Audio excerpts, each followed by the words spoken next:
அனைவருக்கும் இனிய திங்கட்கிழமை அன்புடன் நல்வாழ்த்துக்கள். இன்னைக்கு நம்ம எதை பற்றி தெரிஞ்சுக்க போறோம்னா ஸ்ட்ரோக்னா இன்னும் பல பேருக்கு அது என்னன்னே தெரியாம இருக்கும். ஒரு சில பேருக்கு தெரியும், ஒரு சில பேருக்கு தெரியாது. ஸ்ட்ரோக்னா பக்கவாதம். அந்த பக்கவாதம்ன்றது வந்துருச்சுன்னா ஒரு மனிதனுக்கு 6 மாசத்துலேருந்து 8 மாசம் வரைக்கும் ஒரு கை கால் செயலிழந்துடும். அது எதனால செயலிழக்குது, அது எப்படி வருது, அது வராமல் நம்ம எப்படி தடுக்கலாம், என்ன மாதிரி உணவை சாப்பிடலாம், எப்படி இருந்தால் நம்ம உடலை பேணி கேட்கலாம், இப்படி இதற்கான அனைத்து வீடியோக்களும் இனிமேல் ஒரு வீடியோவாக நான் பதிவிடுறேன். இது மக்களுக்காக ஒரு விழிப்புணர்வு, உடம்பை நல்வழுத்தம் படுத்தும் ஒரு உணர்வு, உடம்பை பேணி கேட்கும் ஒரு உணர்வு. இப்படி உடல் தான் நம்மளுக்கு முதல்ல முக்கியம்.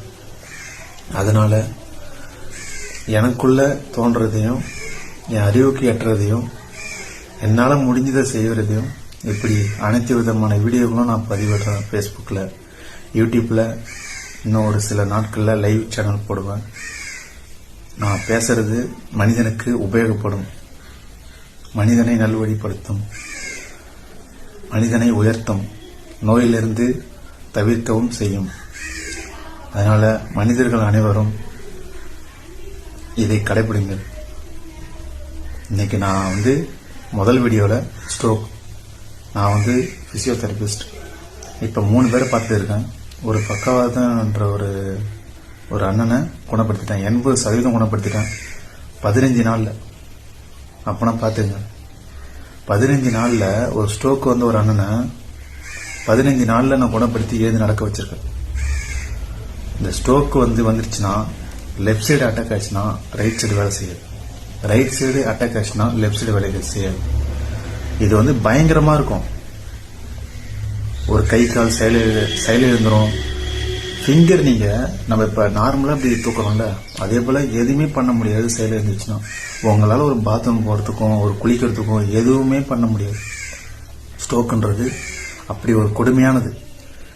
ஒரு எழுந்து நடக்க கூட முடியாது. கால் உடைஞ்சா கூட நம்ம ஸ்டிக்கு வச்சு அதை வச்சு எப்பயோ நடந்துடலாம். ஆனா ஸ்ட்ரோக் வந்துச்சுன்னா உங்களுக்கு அந்த கை காலில் உணர்வே இருக்காது. சிலவங்களுக்கு உணர்வு இருக்கும், ஆனா அசைக்க முடியாது. அந்த மாதிரியான ஒரு நோய் இது. பக்கவாதம் எப்படி வருதுன்னா நம்மளோட ஹார்ட்டோட பம்பிங் தான். அந்த பம்பிங் ப்ரெஷர் அதிகமாகக்குள்ள அது பிரெயினுக்குள்ள ரத்தம் போதில்லை, அந்த ரத்தத்தை உள்ள தெரிய வச்சிரும், இல்லைன்னா கட்டி ஆகிக்கிறோம். ஸ்ட்ரோக்கு வரத்துக்கான அறிகுறிகள் முன்னவே நம்மளுக்கு ஒரு வரப்போகுதுன்னா அதோட அறிகுறிகள் நம்மளுக்கு தெரியும். வாய் ஒரு சைடு கோணையா போவோம், இழுத்த மாதிரி ஒரு மாதிரியா கோணையா போவோம், தலைவலிக்கும், காது கேட்காம போவோம், கண் பார்வை இழக்கும். இந்த மாதிரி ஒரு சில அறிகுறிகள் தென்படும்.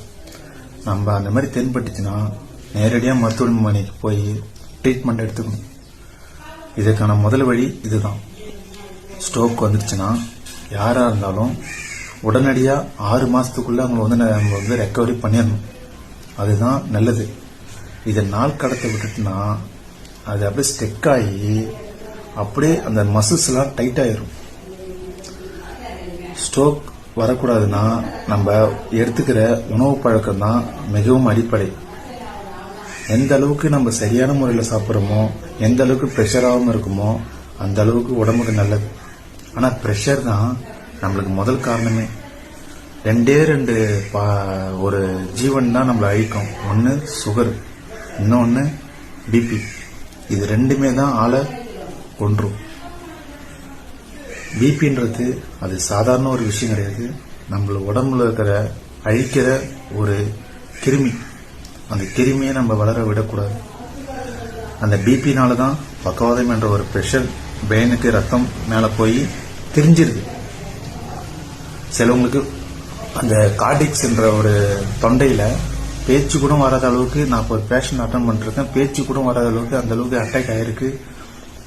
கை கால்லாம் ஒருக்கப்புறம் ஆக்டிவேஷன் கொடுத்த பிறகுதான் அந்த பேச்சுன்றது அவருக்கு வந்திருக்கு.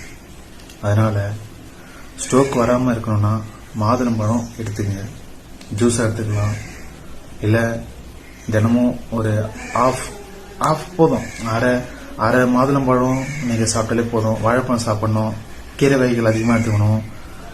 முருங்கைக்கீரை, முக்கியமா எந்த கீரை நீங்க எடுத்துக்கிறீங்களோ இல்லையோ, ஆனா முருங்கைக்கீரை பெஸ்ட். இந்த முருங்கைக்கீரையை குழம்பு, அப்புறம் முருங்கைக்கீரை துவையல் இந்த மாதிரி வச்சு சாப்பிடலாம். அதே போல் பாதாம் 4 எடுத்துக்கணும்.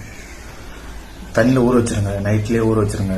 அதை ஊற வச்சதை காலைல ப்ரஷ் பண்ணிவிட்டு சாப்பிடுங்க. உடம்புக்கு அவ்வளோ ஒரு நல்லது. அதே போல் ஸ்ட்ரோக் யாருக்கெல்லாம் வந்திருக்கோ அவங்களாம் என்னை தொடர்பு கொள்ளலாம். நான் மேலே நம்பர் கொடுக்குறேன். யாராக இருந்தாலும் ஸ்ட்ரோக் வந்த 1 மாதத்துக்குள்ளே அவங்கள ஓரளவுக்கு நான் ரெக்கவரி பண்ணுறேன். அது எனக்கு நம்பிக்கை இருக்குது. ஆனால் நான் கொடுக்குற ஃபிட்னஸ் அப்படி, ஆக்டிவேஷன் அப்படி, மசில்ஸ் உள்ள ஜாயிண்ட் மூமெண்ட் எல்லாமே நம்ம ஓரளவுக்கு நான் கொஞ்சம் ஃபாஸ்ட்டாக இப்போ நானும் கோஆப்ரேட் பண்ணுவேன்.